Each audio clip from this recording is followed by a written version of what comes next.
தீட்சினா. நான் 7வது படிக்கிறேன். அரசு மேல்நிலைப் பள்ளி காட்டூர். நான் எஸ்ஐடிபிக்காக ப்ராஜெக்ட் பண்ணியிருக்கேன். அதான் செல்லுறேன். இப்போ நம்ம ஒரு கட்டடம் கட்டுறோம் அப்படின்னா அந்த கட்டடத்தில் சுவர் வச்சு கட்டுறோம். அதாவது செங்கல் வச்சு கட்டுறோம் இல்லையா? அப்போ செங்கல் வச்சு கட்டினாதான் அந்த கட்டடம் ஸ்ட்ராங்காக நிற்கும். இப்போ நம்ம செங்கல் கட்டாமல் வெறும் மண்ணு கல்லை வச்சு கட்டுறோம்னா அந்த கட்டடம் கட்டிட்டு இருக்கும் போது கீழே உள்ள கட்ட முடியாது. இப்போ அந்த செங்கல் இல்லாமல் அந்த கட்டடத்தை கட்ட முடியாது. இன்னொரு எடுத்துக்கிட்டால் நான் தேனி சொல்கிறேன். இப்போ தேன்லாம் சேகரித்து அப்படியே வச்சுருந்தா அந்த தேன்லாம் கீழே கொட்டிட்டு இல்லையா? அதனால தேன் அடைன்னு உருவாக்கி அதில் தேன் சேகரித்து வச்சிருக்கு. இப்போ அந்த அடை இருக்கிறதுனால தான் அதுக்கு தேன் இருந்துச்சு இல்லையா? அது மட்டும் நம்ம உடம்புல செல் அப்படிங்கிற ஒரு உயிரில் இல்லைன்னா நம்மளால உயிர் வாழ முடியாது. இப்போ நம்ம உடம்புல பல வகையான செல்லால் ஆனது. நம்ம உடம்புல ஒரு செல்லுனால நம்மளால உயிர் வாழ முடியாது. செல் இரு வகையாக பிரிக்கப்படும். ஒரு செல் உயிரியல், பல செல் உயிரியல். நம்மளோட உடல் விலங்கு செல்லால் ஆனது. அதுபோல தாவர செல் தாவரங்களும் தாவர செல்லால் ஆனது. நன்றி.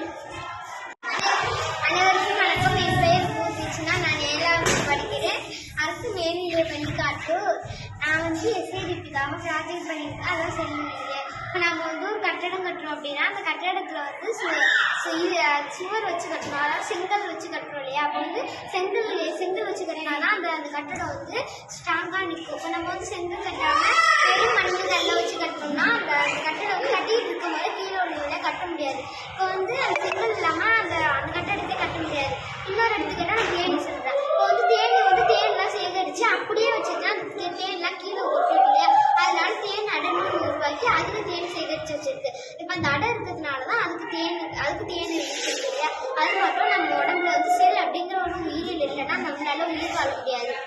இப்போ நம்ம உடம்புல பல வகையான செல்லால் ஆனது. நம்ம உடம்புல ஒரு செல்லுனால நம்மளால உயிர் வாழ முடியாது. செல் இரு வகையாக பிரிக்கப்படும். ஒரு செல் உயிரியல், பல செல் உயிரியல். நம்மளோட உடல் விலங்கு செல்லால் ஆனது. அதுபோல தாவர செல் தாவரங்களும் தாவர செல்லால் ஆனது. நன்றி. அனைவருக்கும் வணக்கம். என் பெயர் தீட்சினா. நான் 7வது படிக்கிறேன். அரசு மேல்நிலைப் பள்ளி காட்டூர். நான் எஸ்ஐடிபிக்காக ப்ராஜெக்ட் பண்ணியிருக்கேன். அதான் செல்லுறேன். இப்போ நம்ம ஒரு கட்டடம் கட்டுறோம் அப்படின்னா அந்த கட்டடத்தில் சுவர் வச்சு கட்டுறோம். அதாவது செங்கல் வச்சு கட்டுறோம் இல்லையா? அப்போ செங்கல் வச்சு கட்டினாதான் அந்த கட்டடம் ஸ்ட்ராங்காக நிற்கும். இப்போ நம்ம செங்கல் கட்டாமல் வெறும் மண்ணு கல்லை வச்சு கட்டுறோம்னா அந்த கட்டடம் கட்டிட்டு இருக்கும் போது கீழே உள்ள கட்ட முடியாது. இப்போ அந்த செங்கல் இல்லாமல் அந்த கட்டடத்தை கட்ட முடியாது.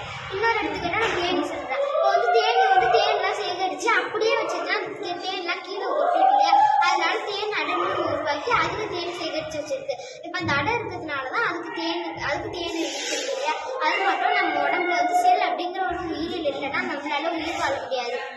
இப்போ நம்ம உடம்புல பல வகையான செல்லால் ஆனது. நம்ம உடம்புல ஒரு செல்லுனால நம்மளால உயிர் வாழ முடியாது. செல் இரு வகையாக பிரிக்கப்படும். ஒரு செல் உயிரியல், பல செல் உயிரியல். நம்மளோட உடல் விலங்கு செல்லால் ஆனது. அதுபோல தாவர செல் தாவரங்களும் தாவர செல்லால் ஆனது. நன்றி.